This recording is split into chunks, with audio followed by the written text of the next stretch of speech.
Thanks for joining. This is Movado, and I'm back here in another Empyrion Galactic helpful and informational video. Today we're going to have a little fun, though. Today we're going to talk about things Eleon probably doesn't want you to know, although in some cases that may not be true. Some of this does apply to custom scenarios, but in other cases these are tips or tricks or I guess you call them exploits that can be used in regular versions as well as modded versions of the game. So let's get started. Some of the stuff you might have seen on the workshop already. A lot of this stuff is already there, but let's go over it really quick. The first category that I have are one block devices, or in most cases, devices that do not require a core. I think the first one you might have seen of this is the shower, the Just a Shower BP that I have on the workshop. It is literally just a shower. There is no core attached to it. Clone chambers does require a core in order to work, so that's the reason that one has one. An armor locker, cargo boxes, although I do have a version of the cargo box with Wi-Fi and a core so you can wirelessly link into it. Some health kit items, an ATM if you need an ATM, and heck, even just a CV tool turret, although this does have a core attached to it, so you can remove that tool turret, spawn it, and get it onto your ship once you hit that level. So these are just a few examples. Basically, any device on any ship can be made without a core. In order to do that, it's really simple. If you go into creative mode, go into your menu, let's make the Just a Shower really quick. So let's throw down our base starter block, go into your menu, filter on bases. The shower is going to be within your furnishing block. The shower is located right here. I'll show you exactly how I made this guy. I stick it onto it. I go into the P menu of this and I rename it as Just a Shower. Actually, we're going to change it just a golden shower because we're going to paint this guy gold. Just a golden shower. There we go. Now that we got it named, we remove the core. So if you put any item in hand like this light, you can shift right click, that removes the core, and now we got just a golden shower. Alt O, and I'm going to save as just a golden shower, and voila, that's it. That's how it's done. This golden shower is now available to be published on the workshop if I go into my BP list under my bases. Let me scroll up really quick, and you should see just a golden shower right here. If I wanted to publish it, I could. That is how you make BPs without a core.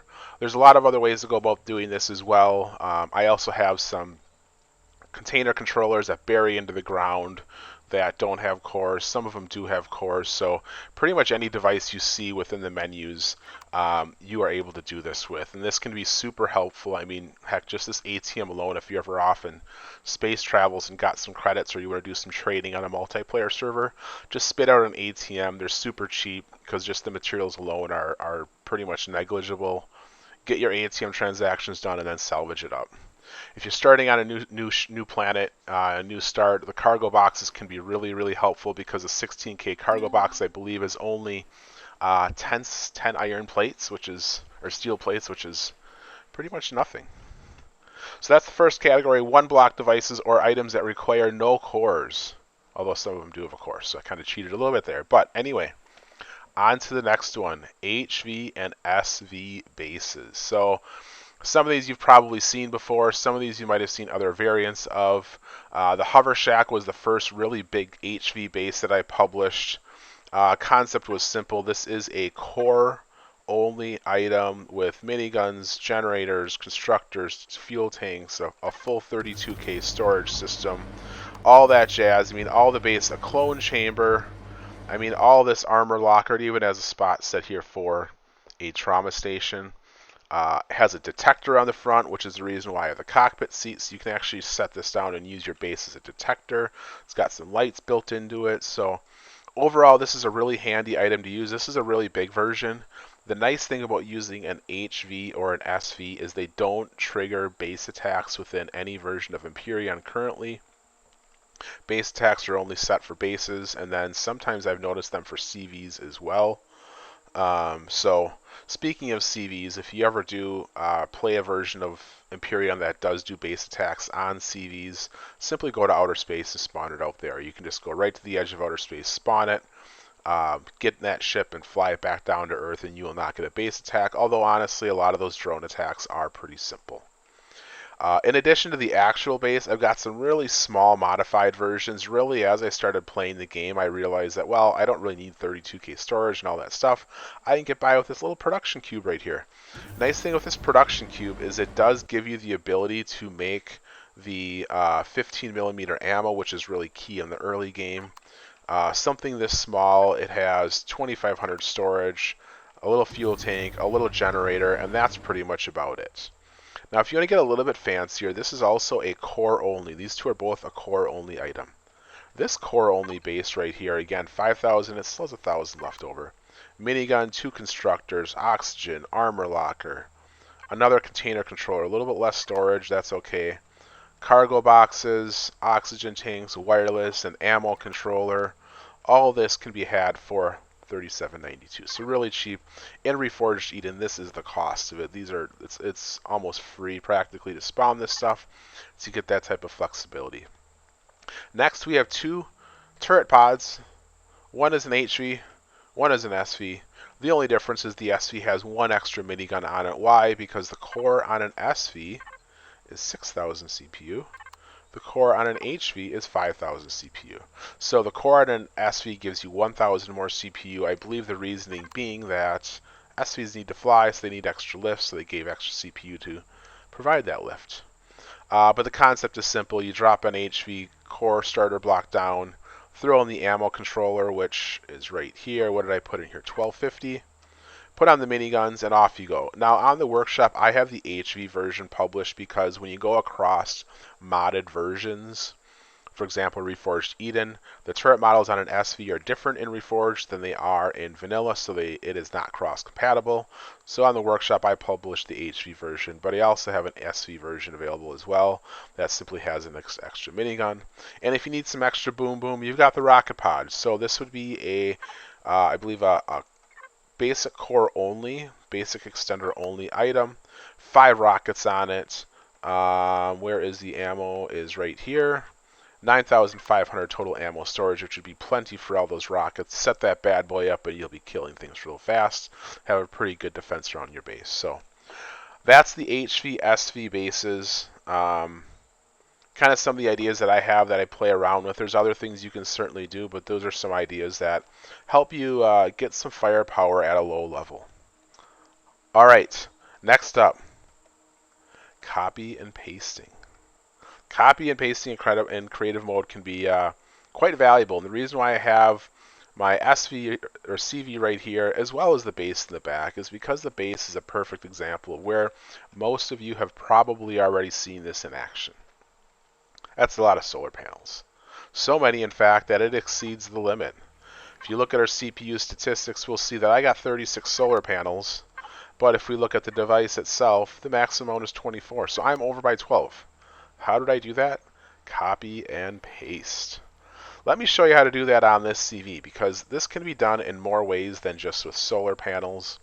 You can actually do this with any device that is allowed in a blueprint, and you do not have to play with block limits turned off for this to work. That's why you'll notice on servers where block limits are turned on, you can still spawn a base with 150 solar panels on it if you want. Alright, but where else can this be used? Like I said, any device that is on a BP. Hey, what about this extender right here? So what I'm going to do, hit the N button, turn on my selection tool. I'm going to click that extender.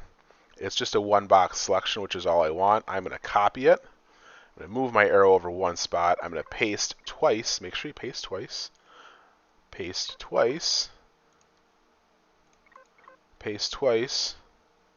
And paste twice. Remove it. Now look at that. I have 5 basic CPU extenders. Does that work? Yeah, it does. 1.2 million total CPU. If you want to save it, Alt-O. I even have, as soon as it responds, a little slow here, I even have a BP that I will show you that I will save it as.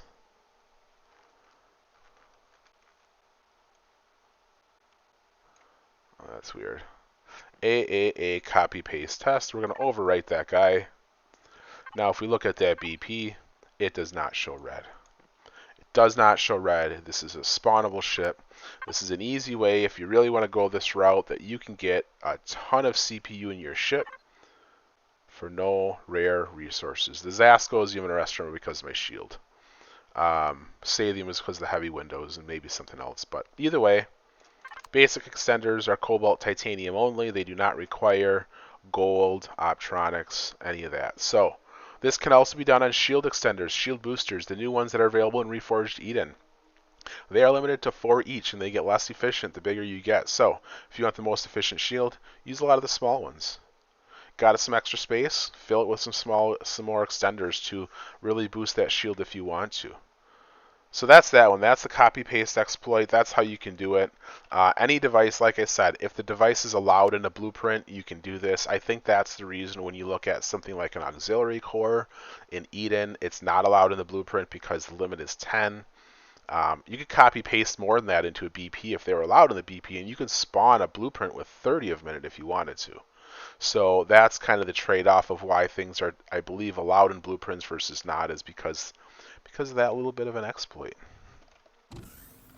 All right, well, that's that one. That's the copy-paste exploit. That's how it's done. Moving on to the next one. What is this? Stone statues, a poster board. What is this? Oh, yeah, that's right. These are the no-cost blueprint items. The no-cost blueprint items. So let's take a look what that means. Statues. Let's go into stone statue. The cost for this BP is 24 copper ingots, 19 silicone, and 10 iron. You spawn that guy again so you can see that. And that's going to kick out like 25 stone statues as soon as it gets through this leg that I've got going on right here. Now, why is this so interesting? Well, let me set that down. There's a core. You can see it's the same as this one. If I pick up, make sure I'm on retrieve, I'm going to pick up one stone statue. Goes into my inventory. Actually, I got 2 because I did this once before. They are worth 2,833 on average for market price. Yes, these can be sold by traders. And the exploit here is that you can spawn them and you can add them to a BP. And you can spawn them for free. So you're basically like printing money with these stone statues. In vanilla Empyrion, there are also the tribal furnishings, which have no cost.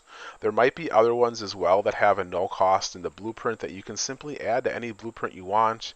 Find a trader that buys them, spawn it, retrieve them, sell them to that trader, print your own money, get rich quick. Next one, posters. You may have seen the poster board on the workshop. But these are all the posters that are available that I could find that are available within Empyrion that do not cost any special materials. All the wooden planks are because of this fancy poster board that I made, not actually because of the posters themselves. So if you ever wanted to get some posters, these 14 are stock posters available for anyone to use. Simply spawn the BP, remove the poster, and go stick it anywhere. Want to stick it on the outside right there? There you go. There's a poster on my Zeus. Want to do that over and over? You can spawn this BP again and again to get as many posters as you want. So, way to check for that is if you ever look into, sorry, wrong button there, the item menu, you can take a look, add things to the BP. If it doesn't add any cost to the BP itself, to the blueprint, it is a free item to add. And here's all the posters. You can kind of see them in here. I believe it's just from this poster through this one are the free ones. The rest of them you actually have to loot, find to get those specifically.